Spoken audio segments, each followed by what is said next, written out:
Buenas noches.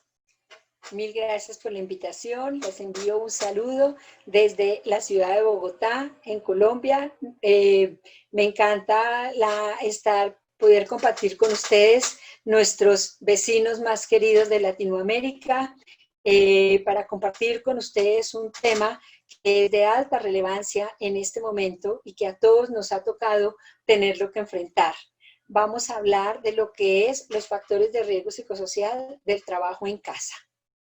En primer lugar, pues miremos un poco los antecedentes de la temática.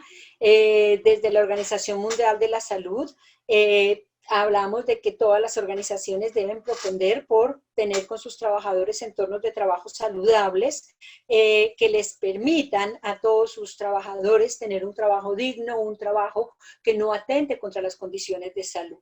Los discursos internacionales de la OIT y de la ONU y de la OMS apuntan cada vez más a impulsar y a darle mucha relevancia a lo que es el trabajo en casa o al teletrabajo, viéndolo desde una perspectiva del beneficio individual, colectivo y global que tiene para las naciones.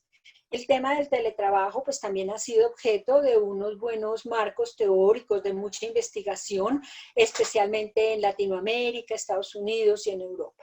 Y desde el punto de vista legal, pues los países también se han concentrado en trabajar legislación, trabajar una serie de cosas que permitan trabajar lo que es el trabajo en casa o el teletrabajo para que esta sea una buena medida, ¿sí? que no afecte la calidad de vida del trabajador. Cuando hablamos de la salud, pues tenemos que empezar a enfocarnos en temas como tener perfectamente claro que la salud se define como el máximo estado de bienestar y la capacidad del individuo para adaptarse a las condiciones del entorno. ¿Qué tipo de bienestar a qué nivel? A nivel físico, a nivel mental y a nivel social. En este orden de ideas, la ecuación tendría que funcionar hablando de que salud más trabajo es igual a calidad de vida y tener presente que todas las situaciones que afecten la salud afectan directamente al trabajo y que todas las condiciones, cuando el trabajo no se está dando en unas condiciones adecuadas, afectan la salud y por ende los dos afectan la calidad de vida laboral. En este orden de ideas, desde hace 4 o 5 meses, el mundo, Latinoamérica y todos los países entramos en una situación inesperada, una situación que no habíamos previsto. En ese orden de ideas arranca la crisis y empezamos todos a tener una serie de situaciones. Lo que dábamos por cierto ya no lo es. De un momento a otro, todos nos cambia completamente la dinámica de nuestras vidas. Y se implementa lo que para algunos era teletrabajo. Y se implementa pensando que el teletrabajo se constituía como teletrabajo porque teníamos que hacer el trabajo en la casa. Aumenta el trabajo, la cantidad de trabajo, aumenta la percepción de que nos están controlando y aumenta de una manera considerable la necesidad de tener que responder con todo, lo cual lleva a que aumente la jornada laboral y se traslade sin una medida de preparación, porque nadie tuvo tiempo de hacerlo, y se traslada el contexto laboral al contexto familiar. Como todos nos tuvimos que ir para nuestras casas, pues ya no somos los únicos que estamos en la casa. Los hijos también están tomando las clases de manera virtual. La pareja también está trabajando en la casa y todo el núcleo familiar se traslada a vivir su día a día en la casa como tal, rompiendo de manera importante el equilibrio que debe existir trabajo-familia. Las exigencias de las tareas domésticas pues también aumentan, porque el trabajo se puede hacer virtual, pero el trabajo de la casa, la labor doméstica, se realiza de manera presencial. probablemente, tanto en su país como en el nuestro, las personas que nos ayudan en la casa, pues no son personas que viven en la casa, sino que se tienen que trasladar al sitio donde nosotros vivimos, y eso hace pues que ellos tampoco se puedan trasladar, delegándonos a las personas en la casa el trabajo en casa. Entonces ya hay que hacer almuerzo, hay que estar pendientes de la casa y toda una serie de situaciones que probablemente en otras condiciones no nos tocaba hacerlo allí. Hay un bombardeo de información y de desinformación, y esa información lo que nos va llevando es que aumentan las cifras de afectados y va aumentando en todos nosotros el miedo y la angustia por lo que está pasando. Se empiezan a prolongar los tiempos de confinamiento, lo que era una medida de que lo vamos a trabajar así por 20 días, después por un mes, y en Bogotá llevamos 4, 5 meses, todos en confinamiento, y no sabemos si lo van a seguir prolongando. Aumenta la incertidumbre de qué va a pasar, hasta cuándo vamos a durar en esta situación, aumenta el conflicto familiar, cuando estamos todos en la casa, sobre todo cuando no tenemos los recursos suficientes, se empieza a dar toda una adaptación de la manera que podamos para lograr cumplir con todas las demás cosas.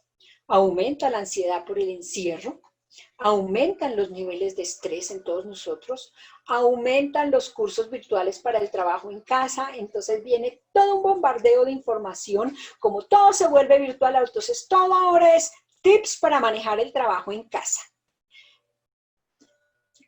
Y los tips para el manejo de la situación a nivel emocional, cuando es una cosa que no fácilmente se maneja a punta de tips o de consejos, sino que requiere unas acciones específicas.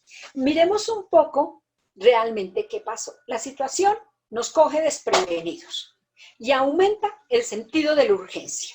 Aumenta el sentido de la urgencia en los hogares, aumenta el sentido de la urgencia en las familias y aumenta el sentido de la urgencia en las organizaciones. Entonces, en esto empiezan estos tips a darnos información de cómo tener que hacerlo para que funcione. Entonces nos empiezan a hablar a las personas de que hay que cuidar las relaciones y reconocer que las emociones de los demás, es decir, fortalecer la empatía. Ya no solamente tenemos que lidiar con nuestra situación, sino que nos dicen, usted tiene que fortalecer la empatía, entender lo que le pasa al otro. Hay que empezar a creer en las propias capacidades para salir adelante. Todos los tips empiezan a hablarnos de que tenemos que ser capaces y de volvernos autosuficientes. Hay que incrementar los pensamientos positivos, es decir, tenemos que ser más optimistas frente a la situación. Hay que reconocer los recursos y aprovechar el tiempo, es decir, fortalecer nuestros repertorios conductuales. No hay que dejar que los seres queridos, las personas mayores, se saturen de información, sino que tenemos que empezar a controlar en las personas la información que reciben. Hay que volvernos resilientes, es decir, fortalecer nuestra capacidad de responder ante la adversidad.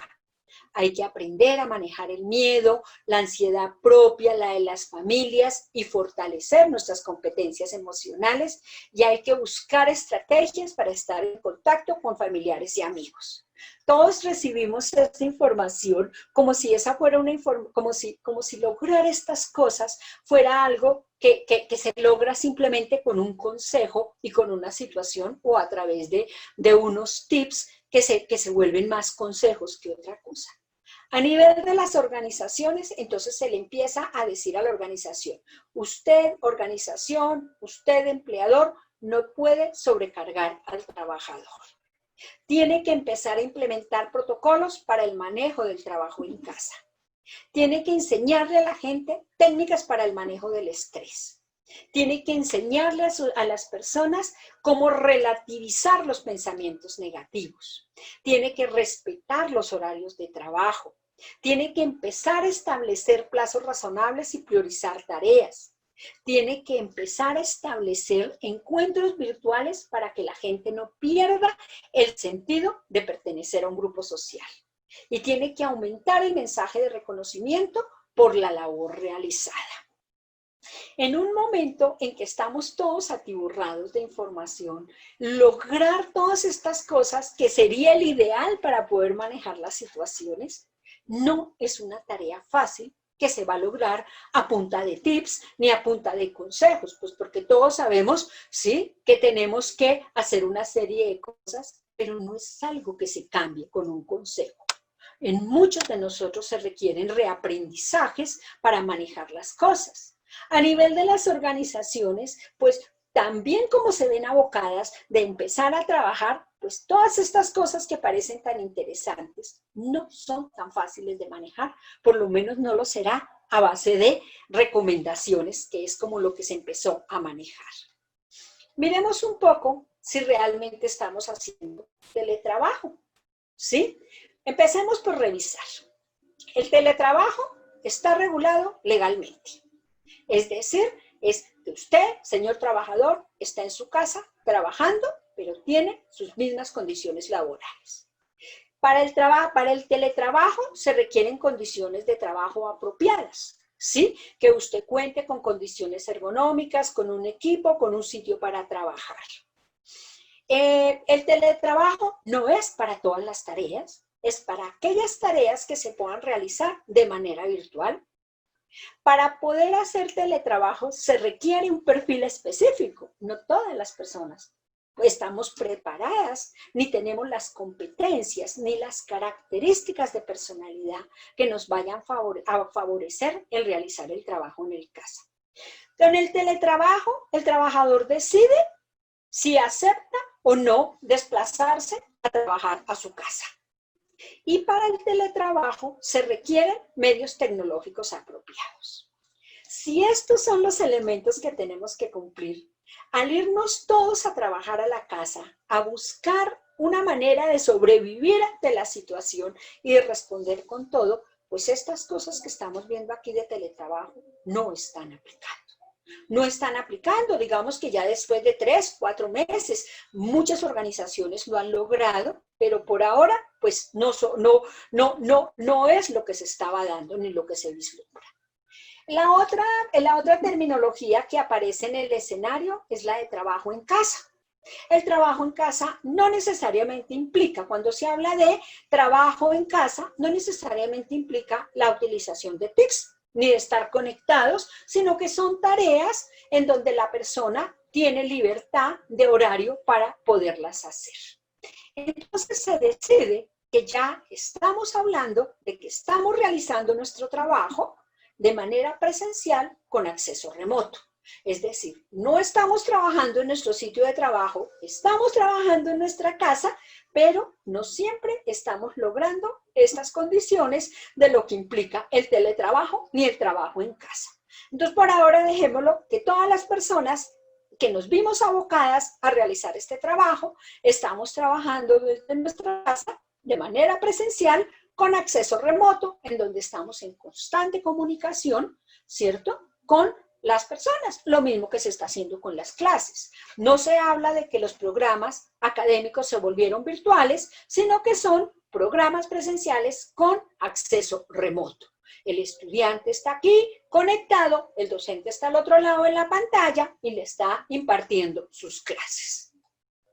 Entonces vamos a mirar ahora, entrémonos un poco en el tema de lo que son los riesgos, los factores de riesgo psicosocial, para que empecemos a enlazar los dos temas. Bueno, pues cuando hablamos de factores de riesgo psicosocial, tenemos unos componentes y hablamos de que los factores de riesgo psicosocial son condiciones presentes en la situación laboral. Dentro de esas condiciones, pues está la forma como está organizado el trabajo. Los factores de riesgo psicosocial pueden estar relacionados con la forma como está diseñada la tarea, en términos de las demandas cualitativas, en términos de qué tan fácil, qué tan difícil es la tarea, qué tantos conocimientos requiero yo, y la carga mental que de la misma se deriva. Hablamos de las demandas cuantitativas, cuántas cosas tiene que hacer el trabajador con relación al tiempo con que tiene para hacerlas. Las demandas emocionales, qué tanta implicación emocional le requiere al trabajador la realización de su tarea, que está relacionado con tareas que son cuando el objeto de trabajo de uno o del trabajador es otra persona, si se le puede llamar objeto de trabajo, lo digo con todo respeto, ¿sí? Pero cuando yo trabajo con personas en condición de privación psicosocial, porque están enfermas por pobreza, porque han sido objeto de una situación de alta afectación psicológica, y hablamos allí de unas tareas con alta demanda emocional, razón por la cual se han asociado principalmente a profesiones vocacionales. Las exigencias del rol y de responsabilidad y los tiempos con que yo cuento para realizar la tarea. También cuando hablamos de condiciones presentes en la situación laboral, pues nos tenemos que empezar a revisar cuánto control tenemos las personas para poder realizar nuestra tarea. ¿Cuáles son las características de la gestión de la organización? ¿Sí? Los estilos de liderazgo, y todo esto enmarcado en una cultura organizacional. ¿Cuáles son las características del ambiente físico en los que se realiza la tarea? ¿Cuáles son las características del ambiente social? Es decir, cómo se da el nivel de relacionamiento con las personas en la organización. ¿Cuáles son las características contractuales? ¿Y qué tanto o cómo se está dando la conciliación vida-trabajo? En este orden de ideas decimos, si en esta parte de la ecuación tenemos unas condiciones presentes que no están bien controladas, por decirlo de alguna manera, o no se han identificado, pues se convierten en un factor de riesgo, cuya exposición podría tener efectos en el trabajador. Los efectos más conocidos, las enfermedades derivadas del estrés, a nivel físico, a nivel emocional. Aspectos relacionados con la fatiga laboral, fatiga perceptual, fatiga sensorial, fatiga física, fatiga mental. Hablamos de la fatiga emocional, que es algo que se está trabajando mucho, sobre todo con personal de salud, que es ese agotamiento emocional que sufren las personas por esa necesidad de ser empático con su paciente y de entender lo que le está pasando. Cuando un médico tiene que estar trabajando con 20 personas al día y con 20 minutos, 30 minutos de consulta, pues sea empático con este, luego con este, luego con este, luego con este, ¿sí? Y empieza a generarle un agotamiento. Es algo que se está investigando actualmente. Y el conocido síndrome de burnout, ¿sí? Que se ha asociado con un término que ya no se encuentra en la literatura, que se llama el síndrome de burnout, el quemarse en el trabajo. Ya no se habla tanto de quemarse en el trabajo, se asocia más a temas como síndrome por agotamiento emocional, también se conoce en la literatura como agotamiento laboral y también se conoce como desgaste profesional. Sin embargo, la pregunta es, no existe, o el tema es que no existe una relación unicausal en que todo el que está expuesto a unas condiciones presentes en la situación laboral va a tener estos efectos en su salud. Y aquí empezamos a hablar de las diferencias individuales. Entonces todo variará con algunos aspectos como sus estrategias de afrontamiento, cómo maneja las cosas, cómo las enfrenta, con sus repertorios conductuales, cómo organiza sus tiempos de trabajo, cómo organiza sus tareas, con características sociodemográficas, algunas características socioculturales y características de personalidad. Lo cual hace que el tema de los riesgos psicosociales sea ampliamente dinámico. Ampliamente dinámico. Y aquí estoy manejando solamente los conocidos como factores a nivel intralaboral. ¿Sí? Más adelante miraremos los que son a nivel extralaboral como tal. En la literatura hay suficiente riqueza en modelos explicativos que son de amplia aceptación en la comunidad para explicar por qué la exposición a ciertas condiciones de la organización, de la tarea que realizamos o de la cultura o del entorno, pueden llegar a afectar la salud del trabajador. Y dentro de estos modelos que son ampliamente aceptados en la comunidad.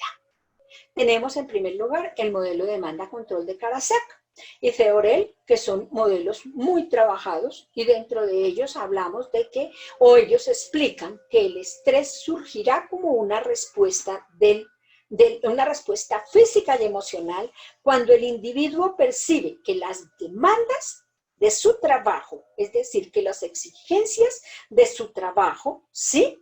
O del entorno porque no solamente es de la tarea que realiza, sino de todo el entorno en que realiza la tarea, son superiores a los recursos con que él cuenta para poderlos afrontar.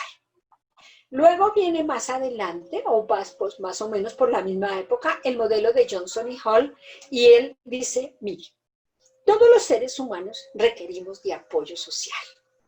Es decir, ese apoyo social en los contextos laborales de quien se recibe, de las relaciones sociales y el trabajador, y el grado de apoyo que él recibe. ¿De quiénes? De sus jefes y de sus compañeros de trabajo. Este planteamiento lo retoma Karasek y Theorel y lo convierten como parte de su modelo, y es lo que se conoce como el modelo demanda-control-apoyo, que es lo que especifica teóricamente este modelo y que la investigación lo ha encontrado, ¿sí? Que esa percepción de alta demanda bajo control se mitiga cuando el trabajador cuenta con unos buenos niveles de relacionamiento con sus compañeros y unos muy buenos estilos de liderazgo que hacen que se mitigue la falta de control para algunos cargos.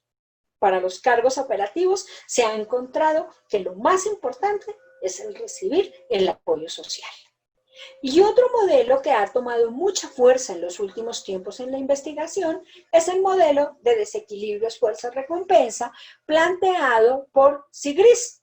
Y Sigris lo que plantea en su modelo es que todos los seres humanos, desde la perspectiva de la reciprocidad social, estamos permanentemente comparando los esfuerzos que hacemos para realizar una tarea, esfuerzo físico, todo este tipo de cosas, y lo comparamos con lo que recibimos, con la recompensa, no solo con el salario, sino con el reconocimiento social y otra serie de elementos, la estabilidad, los programas que tenga la organización.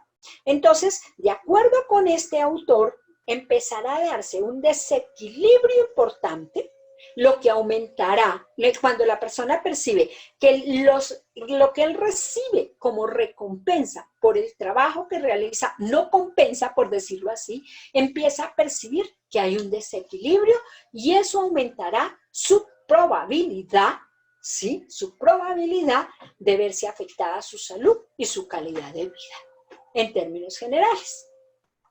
Miremos un poco a la luz de lo que es el trabajo en casa y de estas condiciones, ¿cómo se estarían dando estos factores de riesgo psicosocial? Yo los dividí en laborales o intralaborales, o lo que también se conoce como psicolaborales dentro del contorno laboral. Entonces, la literatura nos habla que uno de los factores de riesgo, que un factor de riesgo pueden estar dados por las demandas ambientales y el esfuerzo físico, es decir, las condiciones que nos rodean cuando estamos realizando la tarea. Dentro de esas condiciones, pues hablamos de las características ergonómicas del puesto de trabajo. Si estamos todos en la casa y el comedor familiar se convierte en sitio en donde no tenemos un sitio adecuado porque no estaba previsto que nos fuéramos a trabajar a la casa, sino que a todos nos tocó adaptarnos, pues vamos a tener cualquier cantidad de interferencia para la realización de la tarea. Entonces aquí ya tenemos el ruido, los hijos también haciendo las tareas, la pareja haciendo también su trabajo y todo en unas condiciones que nos van a aumentar, que van a saturar nuestro cerebro para dar respuesta a las tareas. Hablamos también de las demandas de la carga mental para aquellas tareas que requieren altos niveles de procesamiento de información y la utilización de procesos cognitivos avanzados. Si esta es la tarea que tenemos que realizar y nosotros tenemos que hacer tareas donde tenemos que analizar información, tomar decisiones, altos niveles de precisión, y los estamos realizando en un ambiente laboral, en un ambiente donde no nos podemos concentrar, donde no tenemos las condiciones ergonómicas apropiadas, ni tenemos los recursos que se esperaría. Sí, estoy segura que a todos nos tocó en nuestras casas ampliar la red, comprar otro computador, adaptar espacios de la casa, pero esa condición de poder realizar la tarea en una condición adecuada no se está dando. Las demandas cuantitativas, que hacen relación al tiempo con el que disponemos para realizar la tarea. Si empezamos a tener altos niveles de presión de tiempo y solicitudes de entregas inmediatas con la percepción de supervisión inmediata, permanente, porque el tema de estar trabajando en la casa conectados de manera virtual aumenta en todos nosotros como la angustia de que nos están vigilando y de que tenemos que estar ahí presentes y que vean que sí estamos trabajando, ¿sí? Empezamos a aumentar las jornadas laborales para poder dar cumplimiento con las tareas que nos están exigiendo. Eso, pues, desde luego, empieza a verse en las demandas de la jornada laboral. La cantidad de tiempo ya se disminuye, la posibilidad de tomar pausas activas, la pausa activa si estamos en la casa y nos toca también responder por las tareas del hogar, pues la pausa activa será lavando la loza. Empezamos no hacemos los ejercicios de pausa activa que tenemos que hacer en las empresas, porque simple y llanamente estas cuestiones son cuestiones de cultura organizacional en donde todos vamos a hacer una pausa activa y se suelta el trabajo.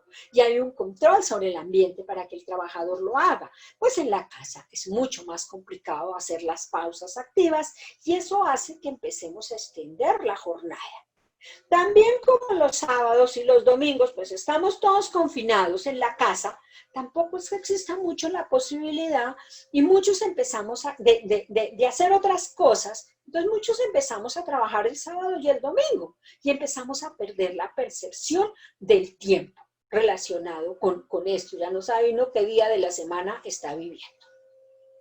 Las demandas emocionales para aquellas tareas que implican la atención a otras personas, pues si dentro de nuestro trabajo, lo veo mucho en el personal de la salud que tienen que atender personas por teléfono, la atención psicológica, todo este tipo de cosas, pues si no contamos con el tiempo suficiente para hacerlo, si no contamos con los recursos y con la información para dar respuesta a la exigencia que nos está haciendo del otro lado del teléfono o del otro lado del computador, dependiendo de donde estemos haciendo esto, pues eso aumenta esa y aumenta esa percepción de frustración por no poder ayudar a la persona, pues aumentando la probabilidad de entrar en un burnout con altos niveles de despersonalización. La falta de control sobre el trabajo, recordemos que Karasek decía, el estrés aumenta cuando no tenemos percepción sobre el trabajo. ¿Qué aumenta esa percepción de falta de control? La falta de autonomía. La falta de capacitación, como nos mandaron, todos nos tuvimos que ir a trabajar a la casa. No todos tenemos la capacitación para manejar TICs. Todos tuvimos que volvernos millennial de la noche a la mañana y empezar a levantar información, aprender a manejar, llenarnos de tutoriales cuando uno sabía cómo buscarlos. Si a esto unimos que no hay mucha claridad del rol, que no hay posibilidades de participar en los procesos de cambio, pues eso va a aumentar la percepción de no control para no poder dar respuesta a las demandas de la tarea como está prevista. Y algo bien importante que se ha trabajado mucho en la literatura, y es el déficit en los estilos de liderazgo y el aislamiento y el relacionamiento social. Entonces, si a esta situación que estamos viviendo, de unas condiciones laborales inadecuadas en términos ergonómicos, ¿cierto? Con el temor de perder el trabajo, con el temor de que se enfermen nuestros familiares, porque lo estamos viviendo todos. El que realiza tarea operativa, el que realiza tarea administrativa de apoyo, el que es profesional y tiene que aplicar conocimientos y requiere criterio para tomar decisiones, y los que también tienen un cargo de jefatura, pues esto se convierte en una situación que nos es común a todos. Entonces, si a esto le unimos falta de planeación y déficit en la asignación de tareas, porque de un momento a otro todo se volvió, y como no sabíamos cuánto tiempo íbamos a estar en la casa, sino que la situación se prolongó, entonces pues eso aumenta ese factor de riesgo psicosocial. También por temor a perder el control, cuando hay estilos de liderazgo altamente demandantes y controladores por características ya de personalidad de la persona y por falta de competencias, pues se vuelve una persona más controladora. Esa característica hace que se vuelva más controladora y empiece también a estar todo el tiempo pidiendo reporte de qué están haciendo y de que a qué hora se conectó y que aquí el computador me dice a qué hora se conectó la persona y todo lo demás. Si hay déficit en la comunicación y apoyo y falta de apoyo al grupo, si no hay trabajo en el grupo, y a eso le unimos el aislamiento social, en donde ya uno no se encuentra con sus compañeros y va perdiendo de vista el día a día de las organizaciones, pues aquí empezamos a tener una alta probabilidad de que tengamos altos niveles de respuesta al estrés, física, mental, altos niveles de fatiga mental, física y sensorial, alto desgaste emocional, alto desgaste profesional, alto agotamiento emocional y que sí empecemos todos en mayor o en menor escala, acordémonos que hablamos de las diferencias individuales, pues empecemos a entrar a todos en esta percepción de angustia con unos altos niveles de afectación en salud mental. La pandemia que le sigue a la pandemia que tenemos por el coronavirus está siendo cada vez más alta en problemas asociados a salud mental, en donde ya se empiezan a dar unos índices bastante alarmantes a nivel de vigilancia epidemiológica y a nivel de salud pública con qué pasa con la salud mental. Cómo se está viendo exacerbados los síntomas que están viviendo las personas por ese sentido. Miremoslo desde el modelo de desequilibrio esfuerzo-recompensa. Entonces tenemos la recompensa. Si no estamos recibiendo el reconocimiento por el trabajo realizado, si la remuneración económica, porque en Colombia estoy segura que en muchos países, muchas organizaciones se vieron abocadas a tener que disminuir, a hacer ciertos acuerdos de pago, pues porque la recesión económica está siendo bárbara. Y si no hay acceso a servicios de bienestar para apoyo intra o extralaboral, si esa percepción que tiene el trabajador es que está solo en su casa sin ningún tipo de apoyo, defendiéndose como pueda, y adicional a eso, está cada vez aumentando más su percepción de que no hay estabilidad laboral, pues entonces empezamos a encontrar un déficit con respecto al esfuerzo que está realizando. Entonces, largas jornadas laborales, malas condiciones físicas para realizar el trabajo, conflicto trabajo-familia, temor por el contagio, temor por la parte del trabajo, lo cual le está sumando y generando un desequilibrio en términos de que oye uno frases, sí, probablemente eso sea cierto. Dele gracias a Dios que todavía tiene trabajo. Claro, todos tenemos que estar agradecidos porque tenemos trabajo, porque tenemos salud, eso tiene que ser del día a día. Pero cuando te ponen como que trabaje mucho, no vaya a que pierda el trabajo, pues aumenta esa percepción de desequilibrio entre el esfuerzo que estoy realizando y la recompensa que estoy recibiendo por el trabajo realizado como tal. ¿Sí? Miremos a nivel extralaboral. Entonces, ¿qué tenemos? Tiempo fuera del trabajo, pues ya casi no tenemos, porque es como estamos en la casa, pues el tiempo fuera del trabajo, las actividades de ocio y recreación se empezaron a limitar, a conectarnos a Netflix, a bajar cosas por internet, a bajar por YouTube, para hacer ejercicios y para manejarnos un poco de cosas. Y es decir, que el tiempo fuera de trabajo también se empezó a ver afectado. No es que estemos teniendo un tiempo fuera de trabajo y si uno no tiene quien le ayude con las labores domésticas, pues el tiempo fuera del trabajo habrá que suplirlo para que la casa no se le caiga de mugre. Entonces le tocará a uno ponerse los fines de semana a maniobrar cosas domésticas en la casa, pues porque igual la gente tiene que comer, tiene que estar en un sitio limpio y estar en estas condiciones. Las relaciones familiares, pues, cuando estos son factores de protección que debería tener el trabajador y que todos los tenemos, pues cuando las relaciones familiares empiezan a ver también afectadas, pues eso deja de ser un factor de protección para convertirse en un factor de riesgo. Pues eso unido a la mala comunicación y malas relaciones interpersonales, cuando se empieza a ver afectada la situación económica del grupo familiar, nuestra pareja se quedó sin trabajo, uno de los dos o uno de los hijos o dependiendo la configuración familiar, empezamos a vernos apretados con el término de esto, pues eso empieza a afectar. Las características de la vivienda y de su entorno, pues ya estamos viendo a qué nos referimos cuando hablamos de las características de la vivienda y cómo es que estamos trabajando en la casa. Y la influencia de esto en el trabajo y cómo también se vuelve como una influencia del entorno extralaboral en el trabajo y del trabajo del entorno intralaboral en el entorno extralaboral, aumentando de manera importante la situación con altos niveles de afectación para la salud. Como hablábamos de que hay unos factores moderadores o precipitantes, revisémonos. A nivel cognitivo, pues a ver, si nosotros tenemos unos niveles altos de satisfacción y de motivación con la tarea que realizamos, nos gusta, nos sentimos a gusto haciéndola, pues eso se vuelve en un factor moderador que hace que tengamos mejores respuestas frente a la situación que estamos manejando.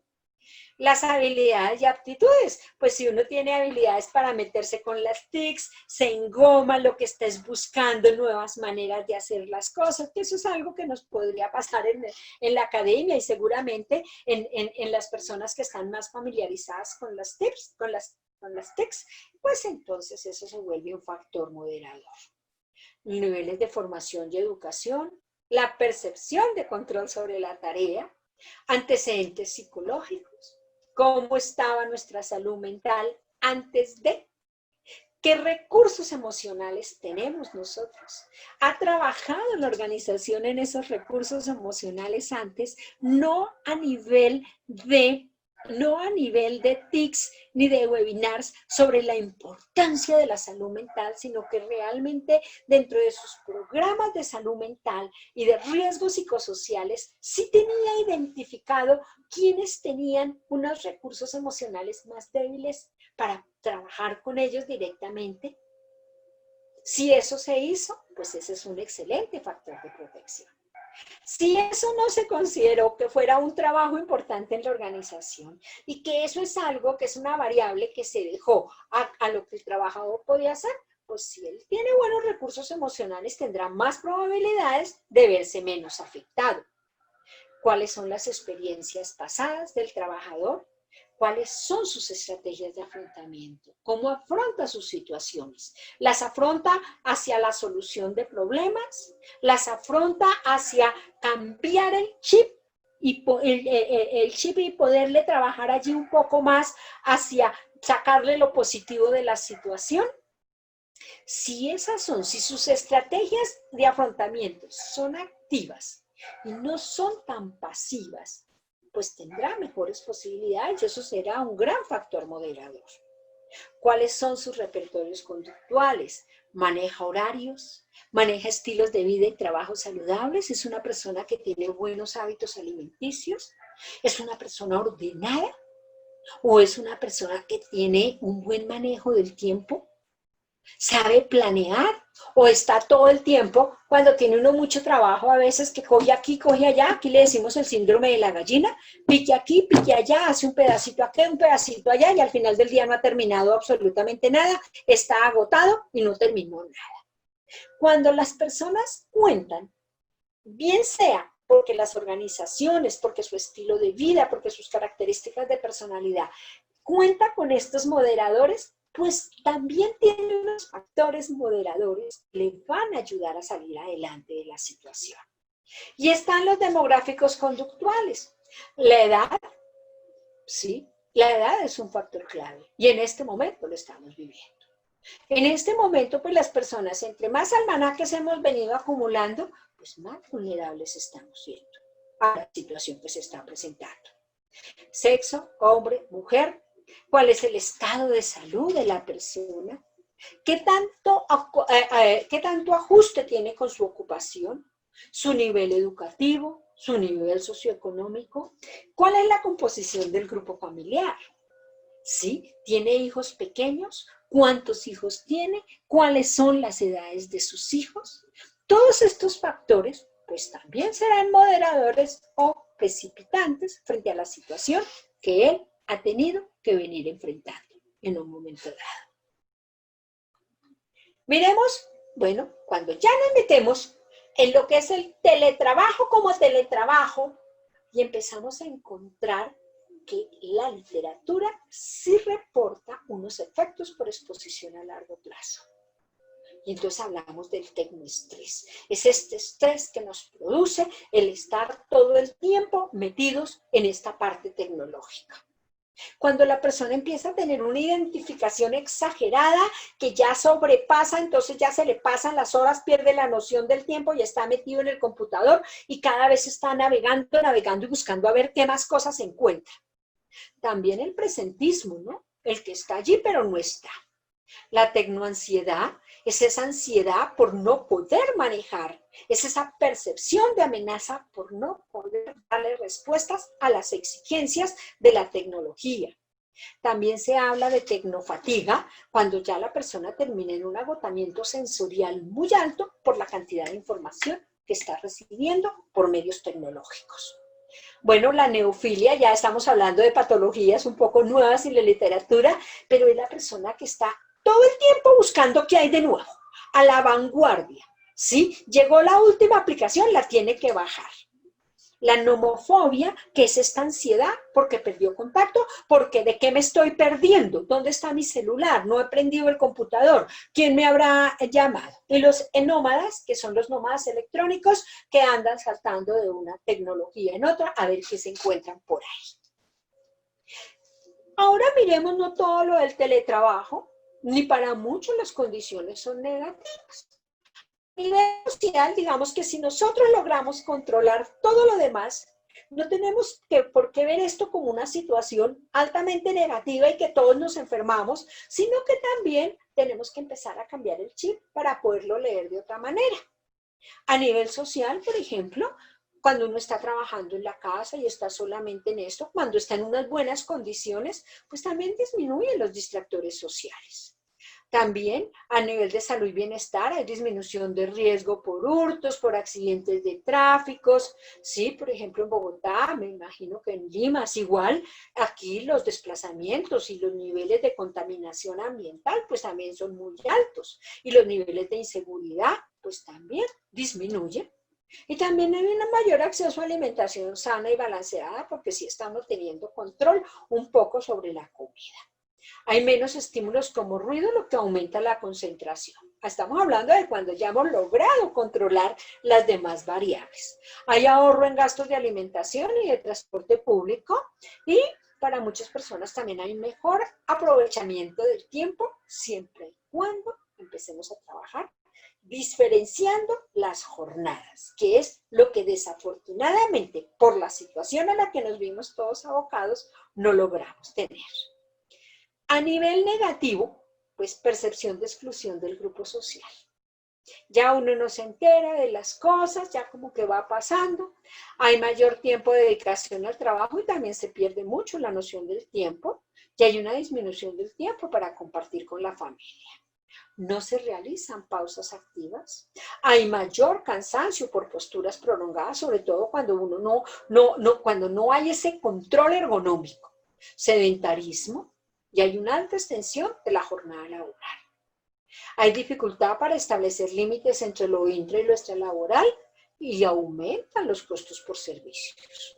Aumentan a todos nosotros y sentimos cuando nos pasamos a trabajar a la casa como los recibos y los recibos de los servicios aumentaron de una manera importante teniendo a todos allí en la casa.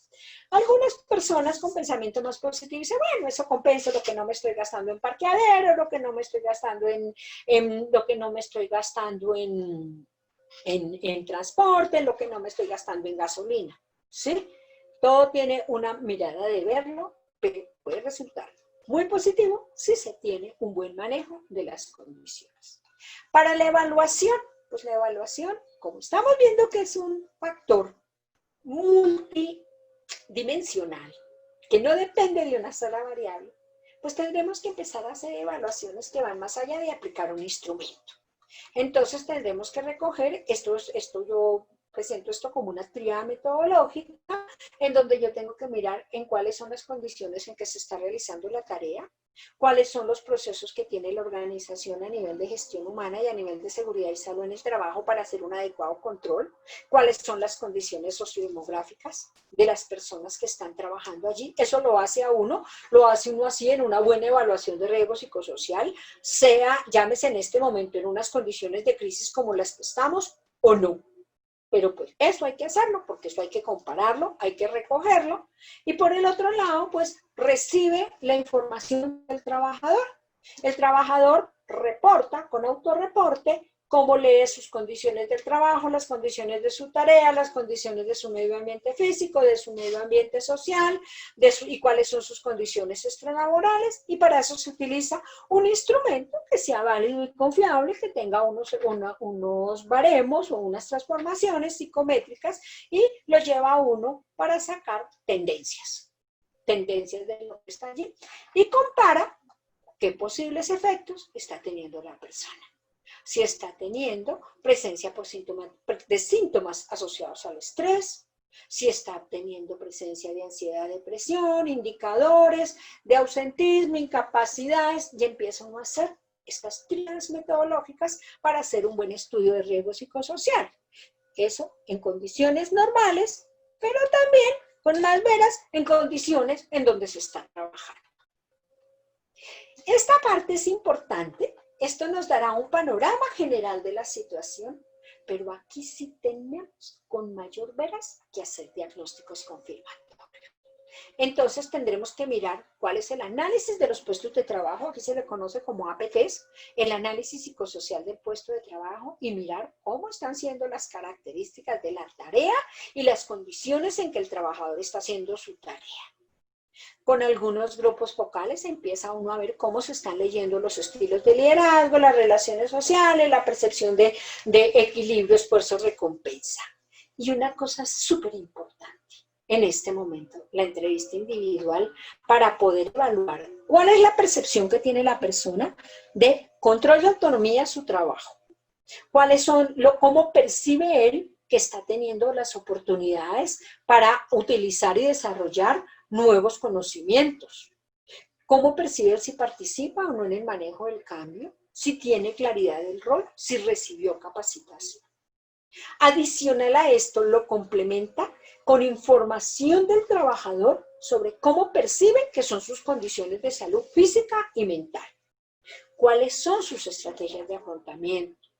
¿Cómo está dado este vínculo familiar? Si cuenta con una estabilidad familiar, si cuenta con redes de apoyo social, si cuenta con un proyecto de vida, y cuáles son los elementos que él tiene allí establecidos como estilos de vida y trabajo saludables. Y con esta información estaremos listos como organización para conocer la vulnerabilidad del trabajador, es decir, cuáles son sus antecedentes de salud física y mental, con qué recursos emocionales cuenta para poder trabajar todo eso que decíamos al principio, que nos dicen lo importante de la empatía, lo importante de la autoeficacia. Hasta que nosotros no conozcamos esto de base, nosotros no estamos listos para empezar a vender como si fueran recetas. Tenemos que trabajarlo con una línea de base de cómo está el trabajador respecto a este tipo de cosas, con qué factores de protección cuenta respecto a su familia, cuál es su percepción de riesgo, cuál es su actitud frente al riesgo y cuál está siendo su comportamiento de riesgo. Todos esos elementos ya nos permitirán estar listos para empezar a trabajar en la segunda fase, que es ya montar como todo este sistema de gestión de los factores de riesgo psicosocial en una organización que nos permita dar respuesta a esta situación de crisis que se está viviendo. Primero, pues contar con una política. Es indispensable la política para hablar de esto. ¿De quién es responsabilidad? De las áreas de gestión de salud y seguridad en el trabajo y del área de gestión humana. Son dos áreas que tienen que trabajar completamente vinculadas la una con la otra. Hace el estudio general y saca el estudio confirmatorio con los elementos que le acabo de decir. Determina cuál es la magnitud, cuál es la matriz de riesgo que tiene allí y empieza a hacer subprogramas para poder dar respuesta a lo que encontró en el estudio de riesgos psicosociales. Y empieza a hacer actividades de promoción, a trabajar temas de la convivencia laboral, temas de no alcohol y drogas, temas relacionados con salud mental, con el clima laboral, estilos de trabajo y vida saludables, estilos de liderazgo participativo y en este momento, más que nunca, fortalecimiento de recursos emocionales, pero con una línea de base que ya la obtuvo cuando hizo su estudio de riesgo psicosocial general y su estudio confirmatorio. A nivel de prevención, pues empieza a mirar cómo está su análisis ocupacional, qué programas de selección tiene, cómo están funcionando sus programas de evaluación de desempeño, desarrollo de carrera y todos estos programas. Y a nivel de actuación, empieza a trabajar sobre el acoso laboral, que se puede estar dando, no porque no estamos en el trabajo, no es que estemos exentos del tema del acoso laboral, sobre el burnout, la depresión, trastornos por estrés postraumático, manejo de duelo. Muchas personas, muchos de nuestros compañeros probablemente han tenido que manejar duelo y la organización tiene que estar preparada para trabajar ese manejo de duelo con los trabajadores. Entonces, promoción, prevención e intervención y actuación cuando ya estamos con los síntomas allí. Y todo eso lo enmarca en un programa de vigilancia epidemiológica que será la que les permita hacer el seguimiento alineado estas acciones como parte de su sistema de gestión de salud y seguridad en el trabajo, como actual. Para terminar, quiero dejarlos con esta reflexión. Y es, de la voluntad y capacidad de las organizaciones y por lo tanto de los profesionales que trabajan allí para reconocer la problemática y abordarla de manera adecuada, dependerá en gran medida que de esta situación salgamos todos fortalecidos, pues habremos consolidado nuestra capacidad para sobreponernos a la adversidad, adquirido nuevos recursos emocionales, reforzado nuestras competencias, tanto técnicas como sociales, y sobre todo reconocido el valor del otro, así como la importancia de formar parte de un colectivo que se comunique y se apoye entre sí para salir adelante y afrontar los nuevos retos que nos esperan. Hay mucho más por decir, pero espero que este paso rápido que le di a esta temática haya sido de su interés y los haya dejado pensando un poco en esta temática tan importante que tenemos que manejar. Muchas gracias.